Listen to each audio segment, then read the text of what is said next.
Exercice 9. Déterminez une équation cartésienne du cercle de diamètre AB où on vous donne A et B.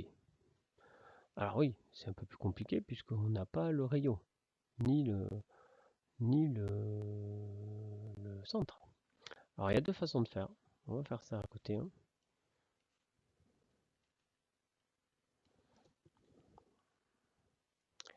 9. Exercice 9. Alors il y a deux méthodes. Une méthode intelligente et une méthode un peu plus bête, mais les deux sont très bien. Alors on va commencer par la méthode naïve. La méthode naïve, c'est j'applique le cours. Moi, j'applique de cours, ce que je sais, c'est trouver le cercle de centre oméga et de rayon R. Bon, et là, moi, ce que j'ai, c'est le cercle de diamètre AB. Alors, avec le diamètre, je peux trouver le rayon. Il suffit de faire AB divisé par 2, donc ça, c'est pas un problème. Et est-ce que je peux trouver le centre? Ben oui, le centre oméga, c'est le milieu de AB. Bon, ben c'est parti. Soit oméga, le milieu de AB. Alors, oméga, c'est quoi ses coordonnées? Bon, ben, le milieu de AB, alors c'est moins 2. Vous vous souvenez de la formule, on fait la moyenne des coordonnées. Moins 1 plus 0 sur 2.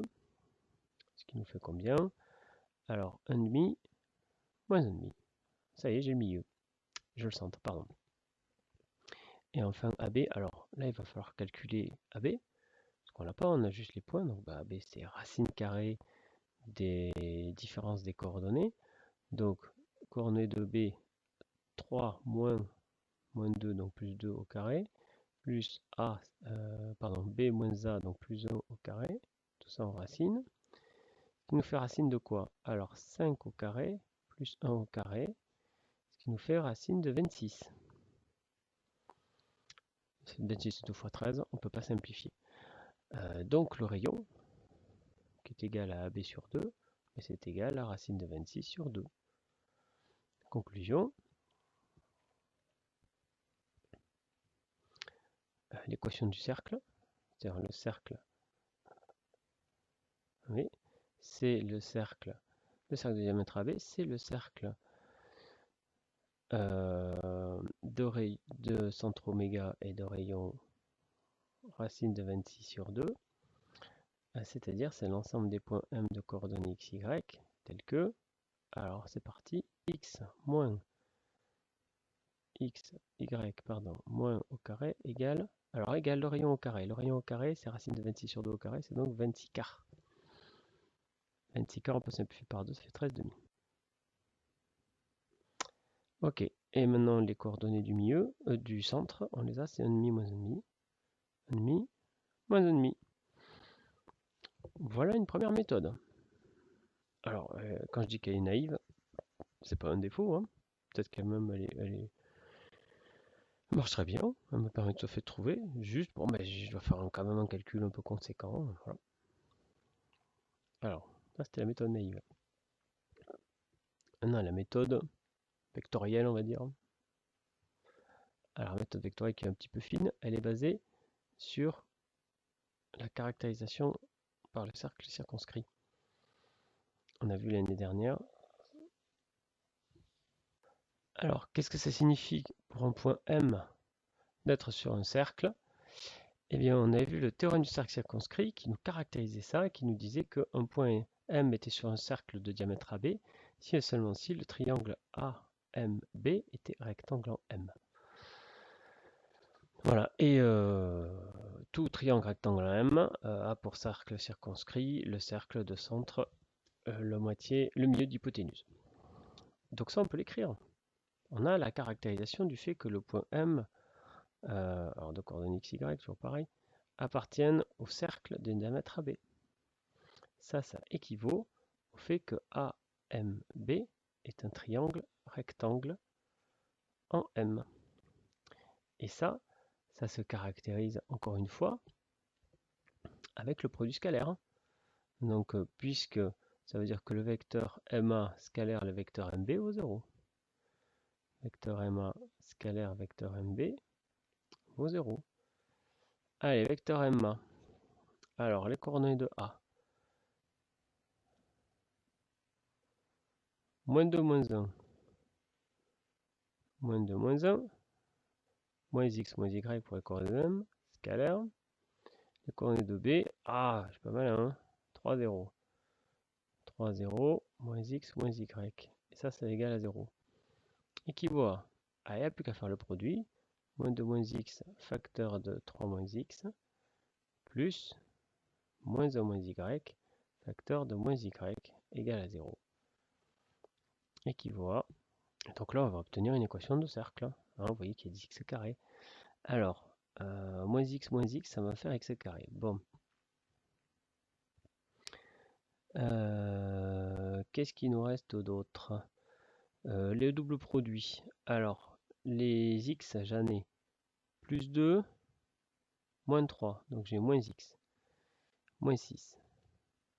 Plus, alors pareil, on a des y carrés.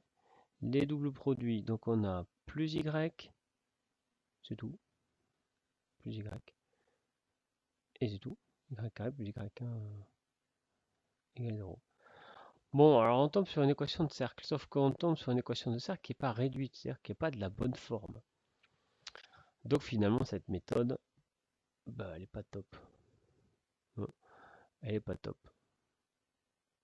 Ouais, elle n'est pas top parce que nous, elle donne une équation de cercle, c'est une équation de cercle, hein.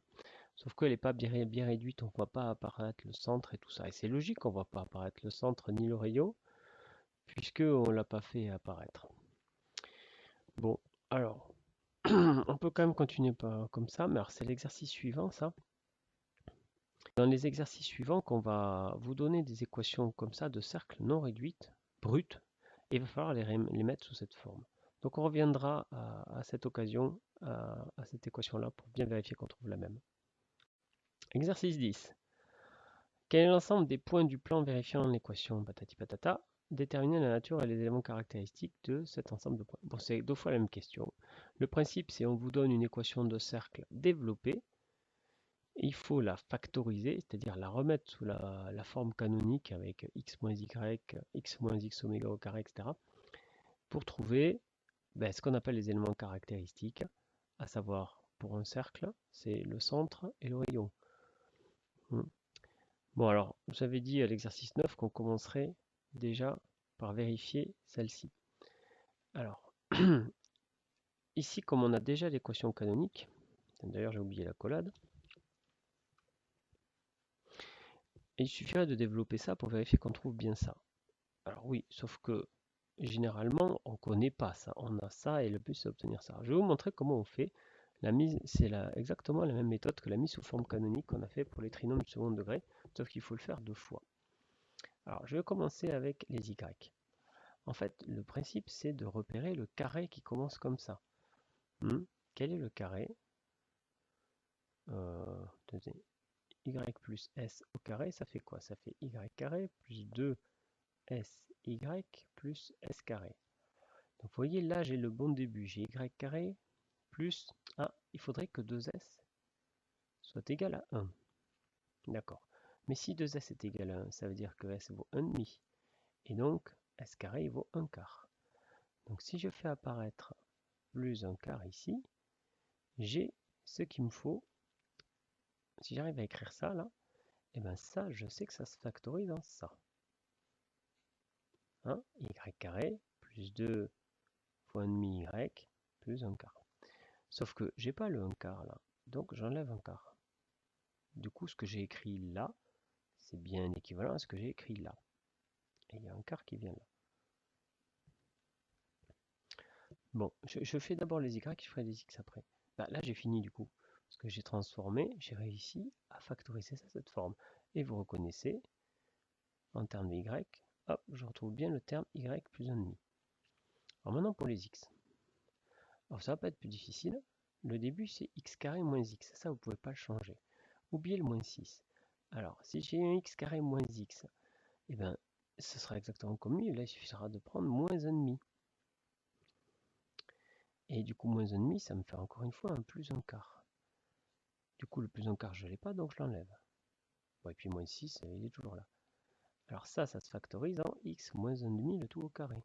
Vérifiez, hein, x carré, moins 1,5 au carré, ça fait 1 quart. Double produit, 2x fois moins 1,5, ça fait bien moins x. Moins 1 quart, moins 6. Alors, on obtient x moins 1,5 au tout carré, on a bien x moins 1,5 au tout carré. Maintenant, il nous reste des constantes là. Bon, ben, j'aurais écrit ça, j'y touche pas, puisque ça c'est bon, c'est sur la bonne forme, et je fais tout passer à droite. Donc à droite, je vais obtenir 1 quart, plus 1 quart, plus 6. Et ça fait quoi 1 quart plus 1 quart? Ça fait 1,5. Et 6 plus 1,5, ça fait 6,5. 6,5, c'est exactement 13,5.